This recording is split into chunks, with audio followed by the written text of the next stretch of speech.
What is up, YouTube? HPJ here. Sorry there's no music for this session of the podcast, but it's time for HPJ Podcast Session 11.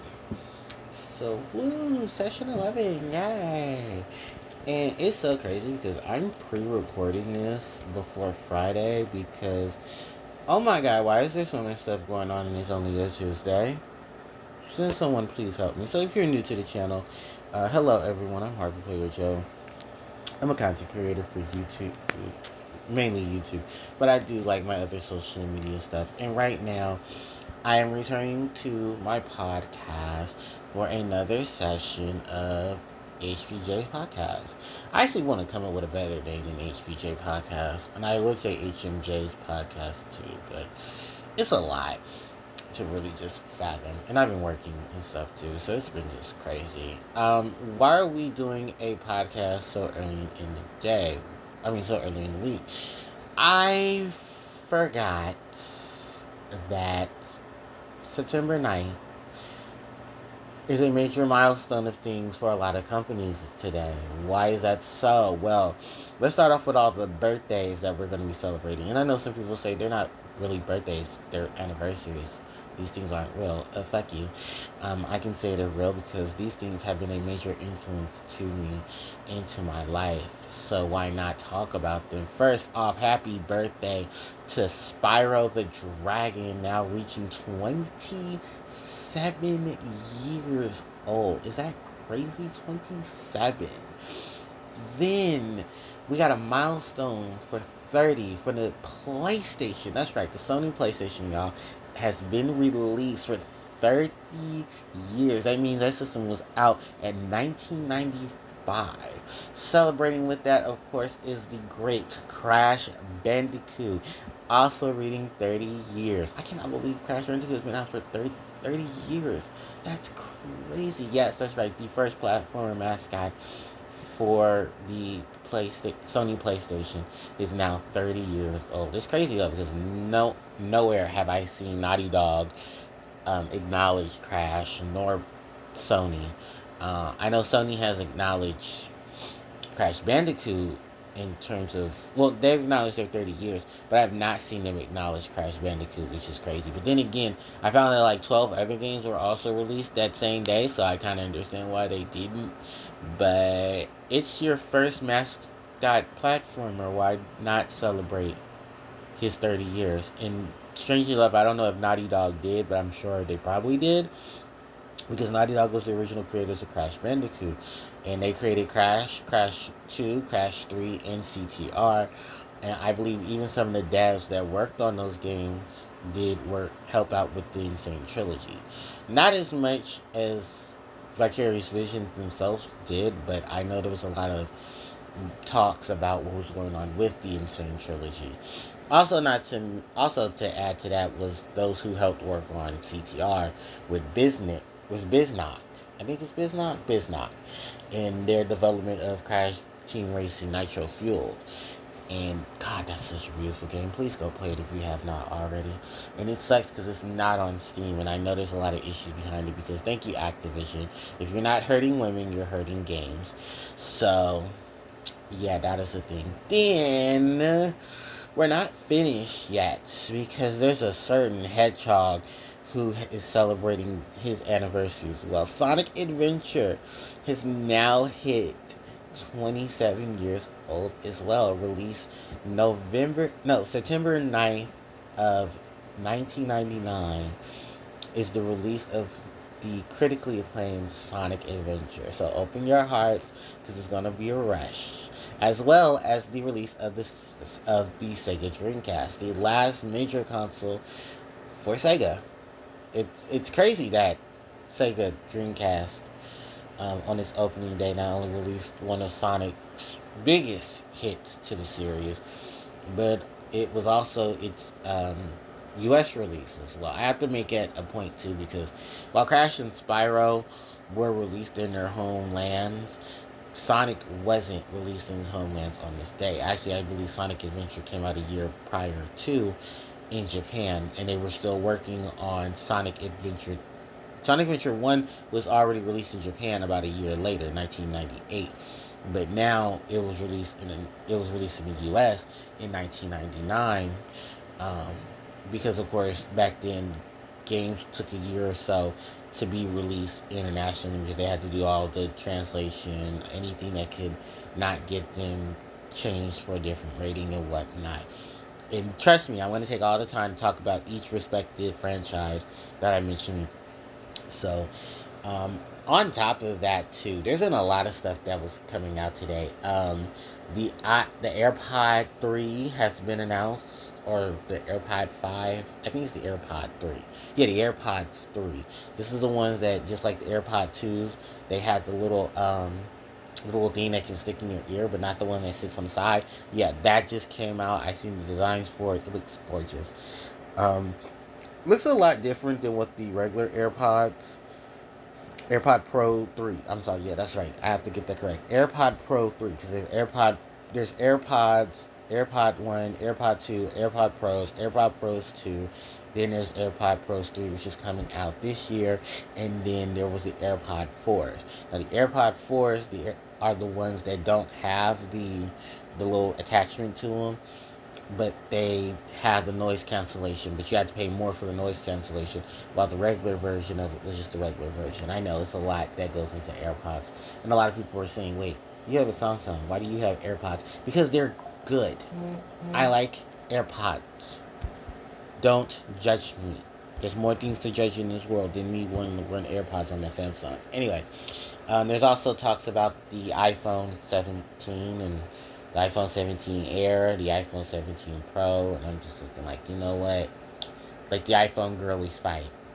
There's also some news about Samsung and the next update for One UI. One UI 8 is going to be coming out very shortly for many of us Samsung holders within the next couple of weeks. So I want to talk about in this video as well. I also wanted to talk about the news for Sonic Cross Worlds as well, because there's been some minor leaks. Nothing we've already heard about, but I'm not going to talk about anything in terms of leaks that aren't official leaks or leaks that were meant to be leaked out, because remember, we just had a beta testing. They're going to have another beta, I think, next week around the 20th or so, which is funny because I believe the game releases literally at the end of the month.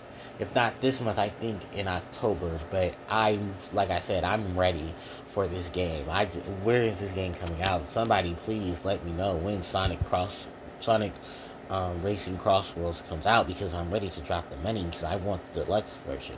Why do I want the deluxe version? Because you get everything in it. So before we go into my Sonic tangent, let's go into the tangents for everything else.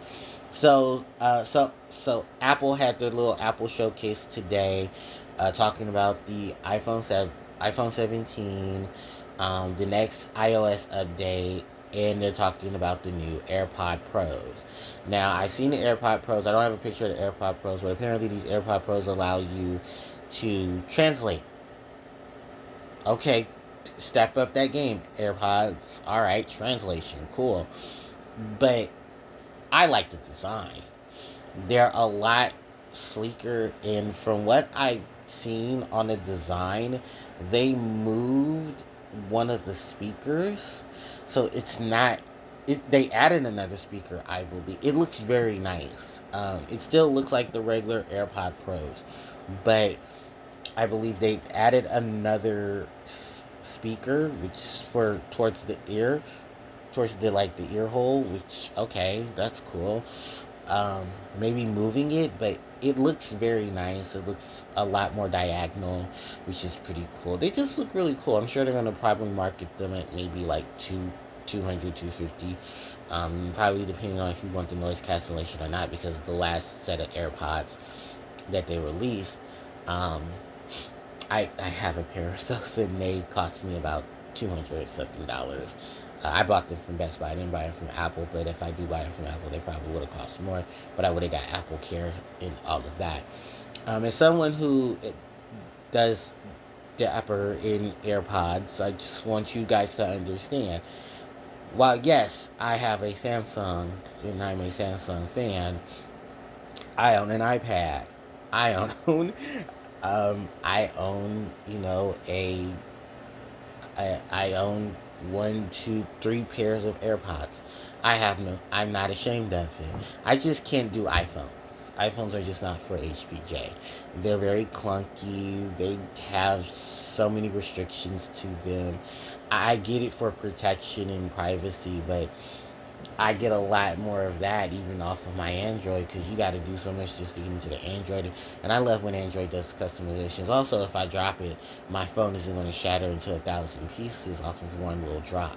So I'm at least good there. And plus, it's so customizable. Like, Apple, what you doing? What you doing? Because I don't even have to pay for a customization lineup. I can do a customization on my phone with that. So now let's do talk about it because I'm gonna let the iPhone girlies argue and gossip and fight with each other. I just want this to be known now. The iPhone 17 is it's just all right. And then I heard there was issues with the changes as well. I'm leaving that to y'all. I'm not gonna dapper in that. All I can say is this: you won't. I'm not gonna go get an iPhone. There's no need for me to have one. If anything, I'll let y'all know now. For me and my Samsung stuff, I'm going to get a new Samsung. If I get a new one, I want an Ultra. I don't care. Actually, funny enough, I was talking to a coworker of mine, and I told her I have the Samsung Galaxy A, no, the Galaxy S32 Ultra. Yes, the 20. I mean, not 32. The 20. I know I'm going numbers up. The 23 Ultra. I have that actually sitting in my Best Buy box right now, and the only reason why I have not touched it is simply just because, um, as much as it's the money thing. That's all it really is. But trust and believe, y'all. If I ever get the chance to get one, if I ever get the chance to get one, ladies and gentlemen, I would be rocking that with the pen and in the drawing and the yes, just mm-hmm. Y'all already know. I love me some. I love me some Apple, and I love just the lineup of things that that is attached to it. So I'm sure many of you who know me and know me well know that I would definitely get me an S series Galaxy phone. But the only problem is that they don't have external memory, and I like external memory, which means I'd have my music will be fine, making videos would be okay. It's just all the other stuff that I have. Like I'd have to use like my cloud and I don't want to do that. I don't. I don't. But I mean, if the A series was a little better, and those who are who have the A series, those are the mid-range phones. You guys already know we had a lot of issues with the mid-range phones. So at that point, I I had some issues with the mid-range phones.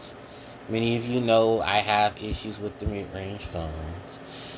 Even though I'm on a mid-range phone right now, I feel like Samsung definitely needs to step up the game with the mid-range phones. If you want the mid-range phones to be just as successful, if not at least perform well with the regular lineup, there's got to be some, there's got to be some really cool stuff going into it.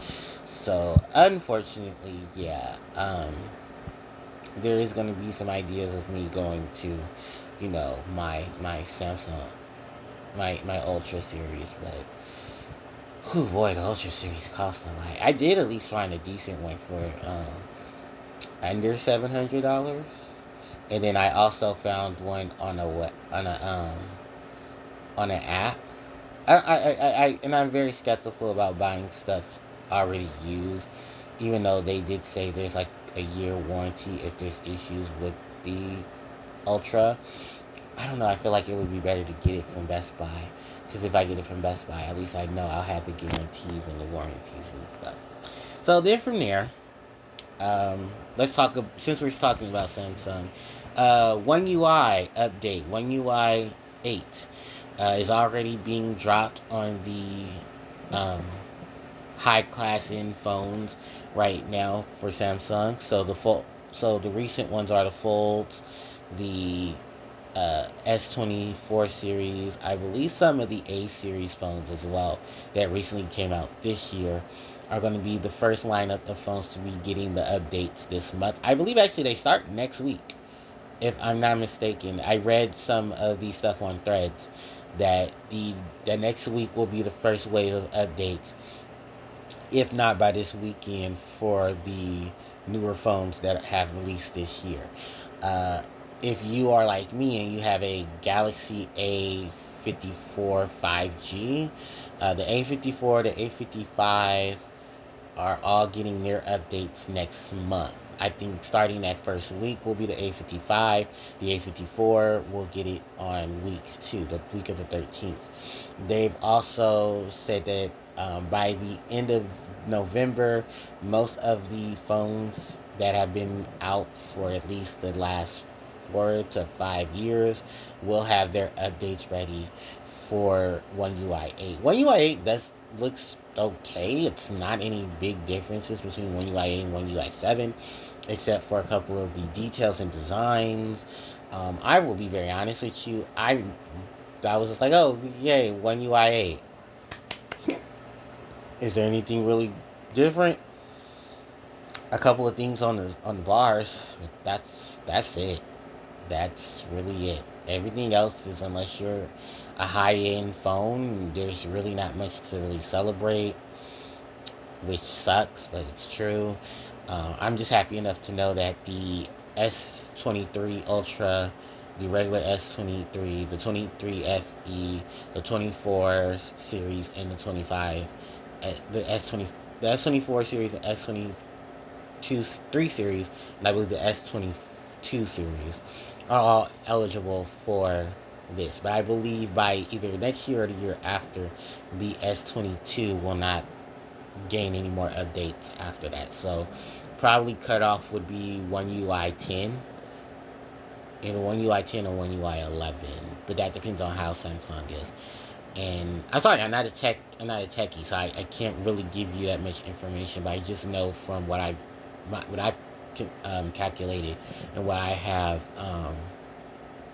basically discovered and learned was, yes, a lot of the current games, a lot of the current Samsung phones, I will have to wait for majority of them to update precisely to actually obtain uh, those updates. And then, like I said, because I have not updated my S24, my A54 5G since I got it. That was, Jesus, when did I get my? I bought this off of Amazon, so that should tell you that right now. I want to say, was it the year it came out? I think it was the year after it came out, because the A55, I believe, was already a year out. So it might have been 2020. Was it 2023? It might have been 2023. Yes, it was 2023, because I had my surgery that same year, and then my other phone broke because I was leaving the hospital. I don't know if I ever talked about it, about that experience. Yeah. So after I had my surgery for my gallbladder, I was on my way. They were actually getting ready to send me home, um, and I had my phone in my lap.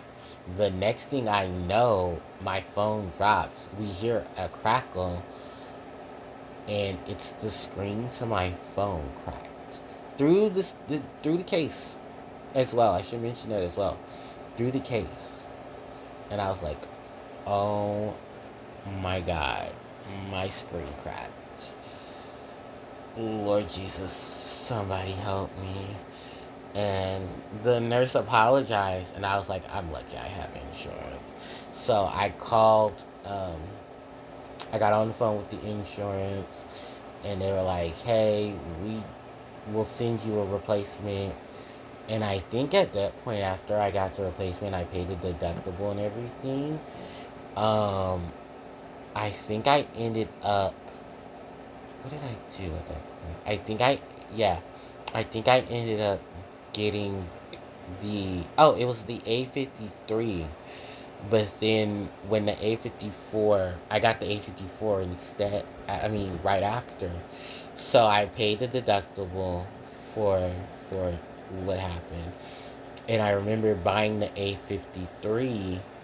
It was the A53 or did I find it? No, I bought the A54 from Amazon, but I bought the A53 the year um, before that.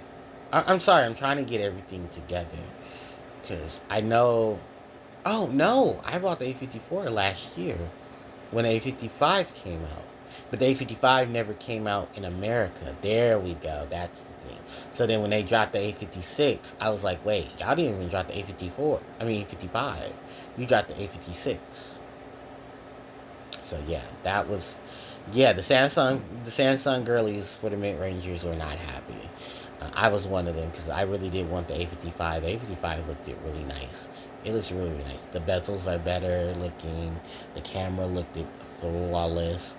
But the A56 threw me off because I didn't like how the back camera looked. The design of it, where it's like this is bulky. You can't even put like a protector on it. It's just bulky. It's just really ugly. I don't like ugly.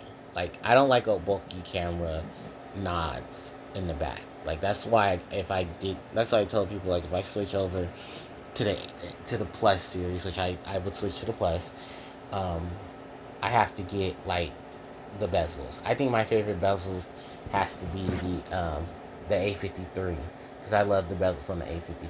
The A53 bezels were the three main cameras, the small lens, the smaller lens, but it still had like the free lenses in the back, so you can like put the little protectors on it. That's the ones that I like.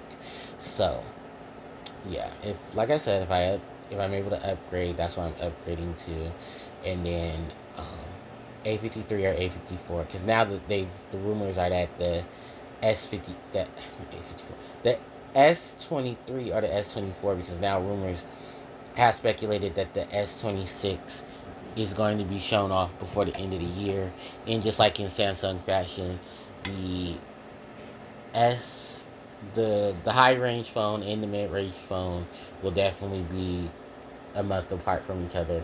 I wouldn't be surprised by January of next year we'll see the S26, the S26 Ultra, and the S26 Pro. And then after that, we'll probably see the mid-range phone. So we'll probably see the A57. Pray that the A57 doesn't look but as ugly. They still have like the storage, which external storage and memory. They are the external storage that I love from the mid-range phones, and I like the bezels on the newer phones. I just don't like the camera look for the bezels for the cameras. They're just really ugly. I don't like that bulky thing. So, alright, we got the phones and stuff out the way. Let's talk about the anniversary. So, Crash Bandicoot is now 30 years old. And we still don't have a new game. And especially with everything that has talked about for Crash Bandicoot. Because I never talked about it on my channel. And I'm glad that I get to do my live stream, well, my podcast to talk about it. So, Crash Bandicoot initially is one of the mascot platformers for the PlayStation 1. It was developed by Naughty Dog. It was published by Sony and Universal Studios. And this was Naughty Dog. This wasn't Naughty Dog's first go around with games, but this was more so their first go around with platformers. There's a lot of history about Crash Bandicoot, so I'll just summarize it for you. Crash Bandicoot initially was codenamed Sonic's Ass Game because you didn't see like from the side or the front unless you're at the boulder chasing level, but majority of the time you were seeing the back end of Crash, not the front end. And Crash spinned and not rolled. Crash did a lot of different things that Sonic and even Mario didn't do. And funny enough, Miyamoto, when he saw Crash Bandicoot, was actually inspired by Crash Bandicoot for how beautiful the graphics looked in the game. I think that's also what inspired, which I heard from some very viable resources, that inspired the looks of Mario Sunshine and how beautiful the waters and stuff looked in that game. Which, I mean, to be fair, even through the Insane trilogy, God, Crash Bandicoot 1, 2, and 3 definitely looked beautiful, even on the primitives that was the PlayStation 1. You can even say that for for Spyro, which Spyro's jump from the PlayStation into the modern era with designs, just, God, a lot of those levels are just gorgeous. So, what is the whole thing with Crash? Well, Crash turning 30 is a monument to the fact that also the PlayStation is turning 30. And I didn't initially own a PlayStation till way later in my life, in my years. I owned a PlayStation around the time the PlayStation 2 came out. I was getting ready to graduate out of not middle school, out of elementary. Because at that time, you went in elementary lineup, you went from 5th grade to 6th grade. And then from 6th to 8th, and then 8th, you went to 9th to 12th. So, I was very excited for my promotion, as it's officially called. And I remember my mom asking me, "What do you want for, um, what do you want me to get you for your, as a gift, from us to you for working this hard and getting, and going through the 5th grade." Because, of course, um, a lot of parents do that, even if it's like the smallest things, going from, birthdays, graduations, and stuff like that. So I have remember seeing the PlayStation 1. It was the PlayStation 1 Slim, actually. It was going for like $100, and you got that, the controllers and everything. You just didn't get the memory card. And I asked my mom for it, and she bought it for me. She bought me a PlayStation Slim. My auntie had told me she had a memory card waiting for me. But my cousin had to like move his stuff to his PlayStation 2, because yeah, the PlayStation 2 had just came out, and my mom thought I wanted a PlayStation 2, and I was like, no, I don't want a PS2. I want a PS1. I wanted to experience PlayStation 1 because Sony had said, I think I had read somewhere Sony was still producing games up until that point, and I my other cousin, he had already he was playing his PlayStation. I think he got some games for his birthday, which were Crash 2 and Mega Man X 4 for the PlayStation 1. And that's how I fell in love with Crash Bandicoot, because I got to play Crash 2. And I really wanted to play Crash 2, but I ended up getting Crash 1. And then for my birthday that year, I got Crash 3. So I got 3 Crash games that year, because I got Crash 1, Crash CTR, and then Crash 3. I never got Crash 2 for the PlayStation. Did I get to play Crash 2 for the PlayStation 2 for the PlayStation 1? Yes, I did. But unfortunately, it was through emulator. But I did get to play a bit of it before my laptop at that time crashed. But that's for a different story. I did get to play Crash 1. I definitely got to feel the barbarics of it. I believe we had just made it towards the end of Island 2, so I didn't get to experience what everyone else did till I got the Insane Trilogy and got to play Crash 1 there. But it was more modified, because, they changed a lot of things for the Insane Trilogy. That's also where I got to experience Crash 2 in more depth. I have fully beaten Crash 1 100%. You can find it on my VOD channel for my Twitch archives, as well as playing through Crash 2, despite the fact that I was having a lot of malfunctions with Crash 2 and Crash 1 in terms of recording. But I did manage to get everything sorted out. I just had to watch it on I had to play it on on lower settings, but it's fine. Everything for recording. And I told people, my laptop was an amalgamation of what the fuck. And I just did what I could with what I had. So then from there, I enjoyed the PlayStation era. Got to play the other games that I loved. Finally got a memory card. Was able to save it. The first official Crash game I ever 100%ed was CTR, but I didn't get all the characters. Then I did Crash 3, but I didn't unlock all the hidden levels. So I didn't get to play Hot Cocoa. I didn't get to play Eggapis Rex because I didn't know at the time. And I just figured, yay, once I completed 100, and I think it was 103%, because some of the relics I did get, and I didn't know about developer times, till it's like, hey, if you go through this game again and you get the relics and stuff, then you see these developer times um, for beating it a lot faster than getting the platinum. I was like, no, I'm good. And remember, you can get the platinum times until after you beat the game. So I was like, yeah, no, I'm good. Because most of them were still locked behind things, even the developer time. So I was like, no, I'm good. I'm good. I'll just get whatever golds and stuff I get. I think the only platinums I've ever gotten were Oriental Express and Midnight Run. So that tells you a lot right there. Then we move over to Spyro. Spyro 27th anniversary. I got Spyro the same year I got my PlayStation.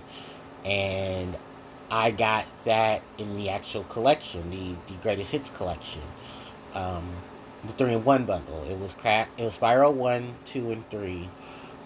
They were in silver disc. Were they silver disc? Yeah, they were in silver disc, with the silver artwork and everything. And I got to read the manuals. There were codes actually. This is how I experienced Spyro 2. Was through the demo code on CTR. And I got to play Magma Cones and I got to play Colossus. And I was very excited to play both of those games. And when I did, I just couldn't believe it. I experienced Spyro and I fell in love with it. So for my birthday that year, I showed the Greatest Hits collection to my mom and dad. So this is what I want for my birthday. I think it was like 30, it was about $40 for the collection. Because the games were already out. They were past their prime and everything. And this is the Greatest Hits collection. So the music and stuff was a lot different in the Greatest Hits collection. But that's why I got to experience more of Stuart Copeland and his amazing feat for for Spyro. So I got to play Spyro 1. I never finished it. Spyro 2 I did. I 100%ed it. I got the Super Flame power up. And then Spyro 3 I unfortunately couldn't complete because I was missing gems and a couple of eggs in some of the levels. But I did get to experience it. And yes, I did 100% all 3 Spyro games in the Reignited trilogy. So yay. And that was my first interaction with Insomniac as well. So, because I went from Crash and Spyro to Jack and Daxter literally about 2 years after. So, that's for a different story. And I did enjoy the games overall. And I definitely would tell you guys that yes, there was a lot going on with Spyro that I never experienced, especially considering I have played an open world game. Mario World, not Mario World, Mario 64 was more open world. In the first of the 3D video games I've ever played, and to experience Mario World the way I did, jumping into Spyro felt like jumping into home because it felt so natural. It really did. I enjoyed the the the jump, the platforming that it gave, the challenges that it had. Yes, some were very frustrating, but I think what made up for it was just how beautiful things looked and how the music itself played out. Shout outs to Stuart Copeland because that man is a musical genius, and the Spyro series definitely would not be the same without him. And oh god, when I found out he came back to help with the Reignited trilogy and how the music from the Reignited trilogy is just so music to the ears. It's so good. Definitely go listen to it. If you have the video game for the Reignited trilogy, my best suggestion to you is listen to the original version, which they give you on the soundtrack. Which they give you to listen to. Then also, after maybe a minute or two, turn on the reignited version. Then a minute or two after that, turn on the dynamics, turn on the acoustics and stuff, and really just get a feel of how well they did for it. I believe it was Stephen Vogt, or I think that's his name, for the Spyro trilogy. I know Stewart helped him, and then Stewart also did the music for the Reignited trilogy's opening theme. So the opening theme, you have to thank for Mr. Stewart Copeland. He came back and did a reversion of that, and like I said, I definitely fell in love with the Spyro series, and I'm so grateful for just the small experiences there. Alright, we've gotten that all out the way. It is now time to open our hearts, because it's going to be a rush. Sonic Adventure. And, of course, the national anthem of the Sonic franchise, the first vocal main theme, right? No, because Supersonic Racing from Sonic R. Oh, well, Venture Platformer.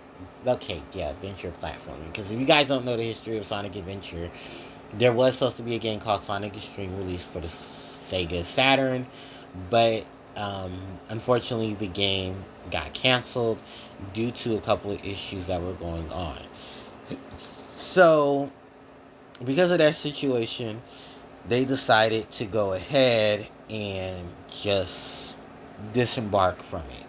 What initially happened after that was Sonic Adventure, in which there's a lot of history behind Sonic Adventure's development, but I will have a special place for that game in my heart. I played the DX version of it, the one on the GameCube, which came out after Sonic Adventure 2 Battle, which was the 10th anniversary game for the Sonic, because for the franchise. So here's how the timeline of it worked. Was that Sonic Adventure came out in 1990 for the US. To celebrate Sonic's 10th anniversary was the release of Sonic Adventure 2 Battle. The reason why Battle came out the way it did was because Battle was the introduction to Sonic fans for the GameCube.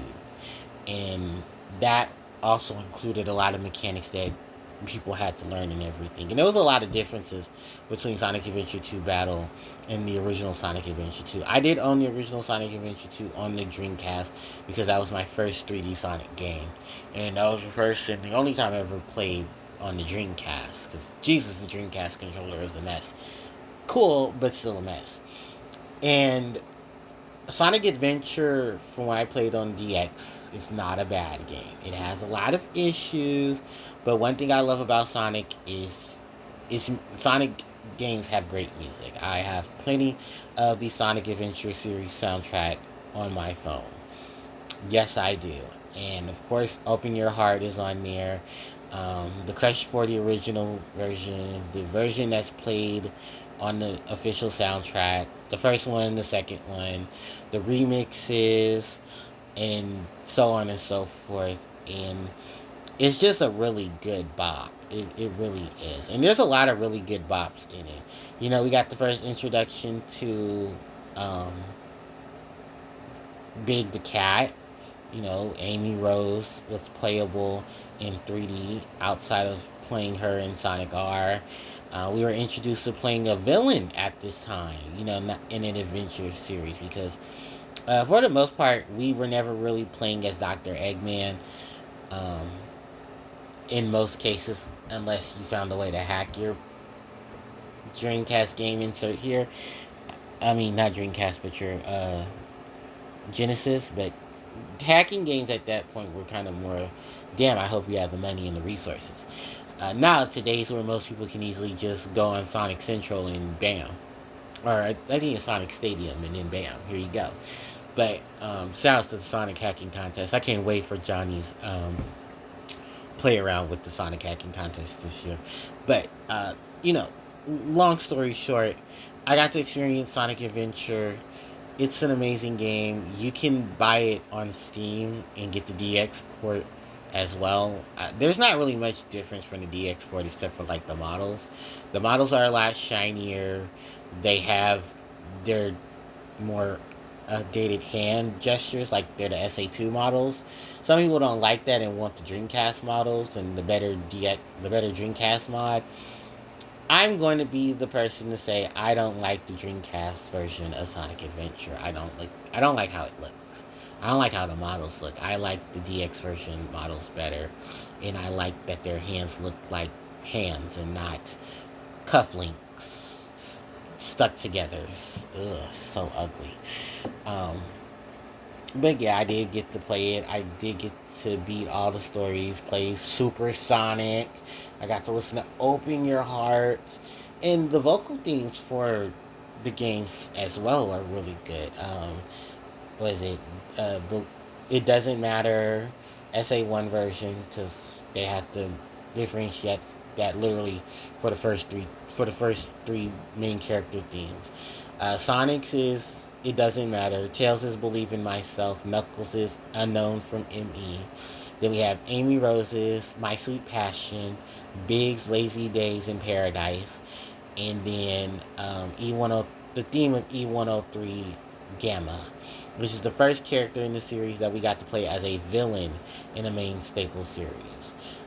Pretty much what was up with that was that I guess they wanted to make Eggman a playable character, and then someone was like, well, "Why don't we do an egg pond and give the egg, like the Eggman enemy, a more just a story to it, and it's a good one as well." I'm not gonna spoil it for those who've never played Sonic Adventure, but if you ever get the chance, play Sonic Adventure. It's gonna suck. Amy and Big are not gonna be your best friends.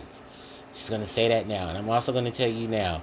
Between Tails and Sonic, most of their levels are basically gonna be the same. The only difference is that there are some levels that some characters can't get into, and there's some levels that some characters can into. For the factor of it is that Sonic will have the most levels in the series, because of course the main man.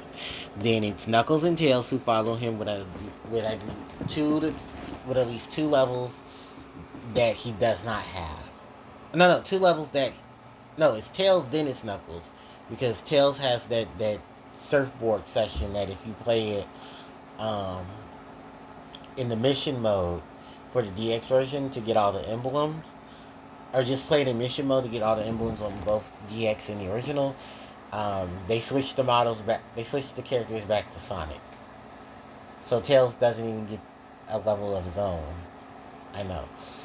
And then Knuckles is the introduction to treasure hunting, where you go around the level and you look for the pieces of the Master Emerald. And his radar in SA1 is still way better than the radar in SA2. There is a mod to, of course, get the SA1 radar over the SA2 radar, because, God, I hate the SA2 radar so much.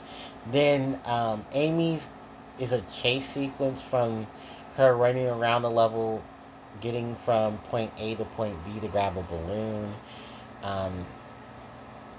Tails' levels, because I'm sorry, I forgot to not skim over Tails. Tails' base levels are basically races with him and Sonic, till his last level where you're racing against Dr. Eggman for reasons in his plot. Tails is basically taking things to his own perspective, where he's being included and not looked at as more of the sidekick. Then, what was it? Biggs is fishing. You literally have to fish for his companion friend Froggy in each level. They do give him upgrades that kind of help you mitigate some of the issues. Does it really help? Not really. Is it fun? Depending on if you like fishing or not, because the controls have issues. And if, like a lot of people said, even if we get a remake, fix the controls for Amy and Big, because their controls are just all over the place. Amy is really slow going up ramp. She has a really gimp run. It's just really bad. And her whole gimmick is that she's being chased by the machine Zero. That's Dr. Eggman's machine. And throughout the levels, you're racing from point A to point B.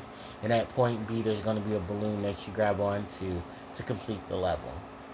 But you have to avoid being captured by Eggman's robot Zero. And then E102 Gamma. Gamma is a robot created by Dr. Eggman to help him search for the Chaos Emeralds. And help out with, of course, major antagonist of the game, which is Chaos. And throughout this, you learn more about how Eggman creates his machines.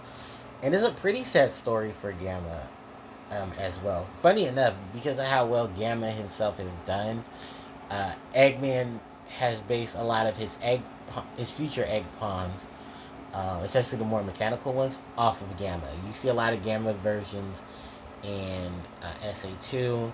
There's a Gamma bot that appears in Sonic Battle as well. There's some references to Gamma in later games, and the E series itself for Eggman Robots stretches out beyond the franchise. So it's definitely a major game and a major wave of things in the game. However, it's probably one of the reasons why I say please go play SA1, because it's one of the memorable games in the series.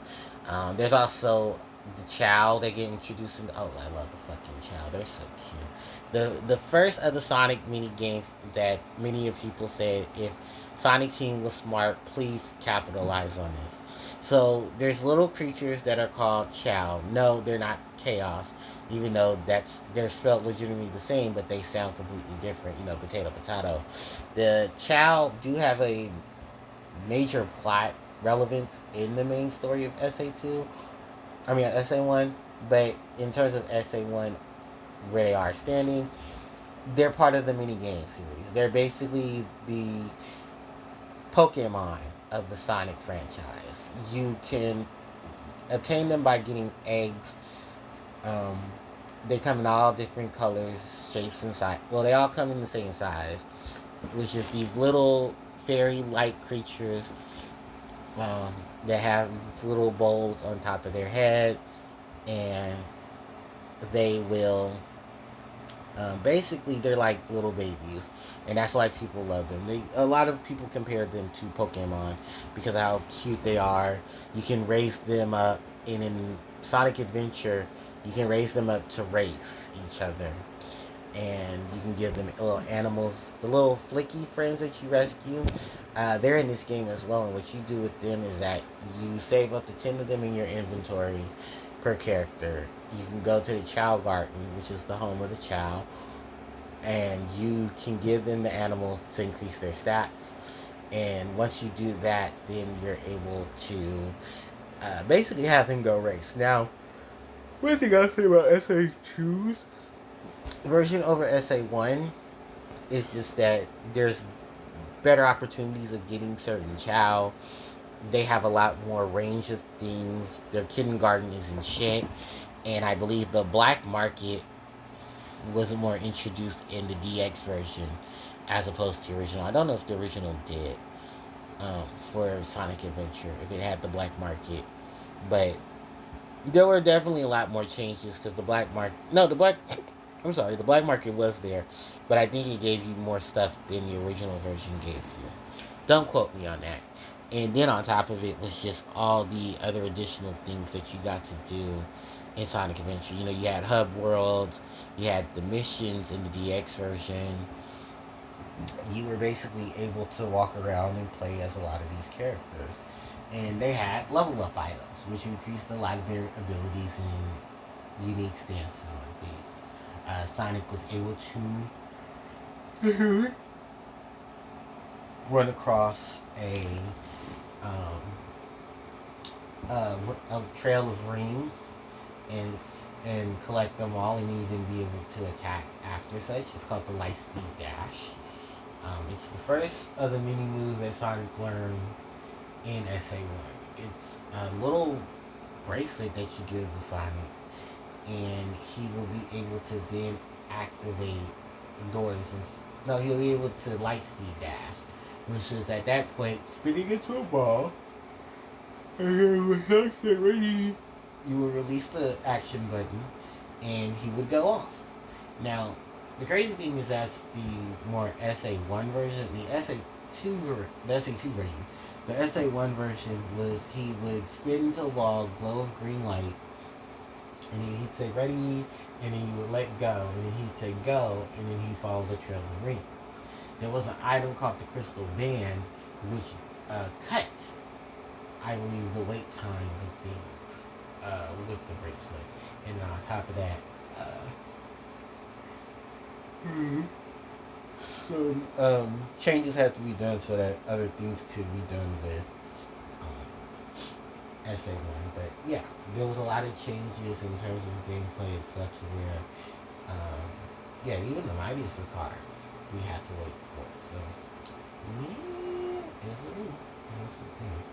So, yeah, I definitely was just on like my SA1 binge, and I wanted to tell you guys more about SA1.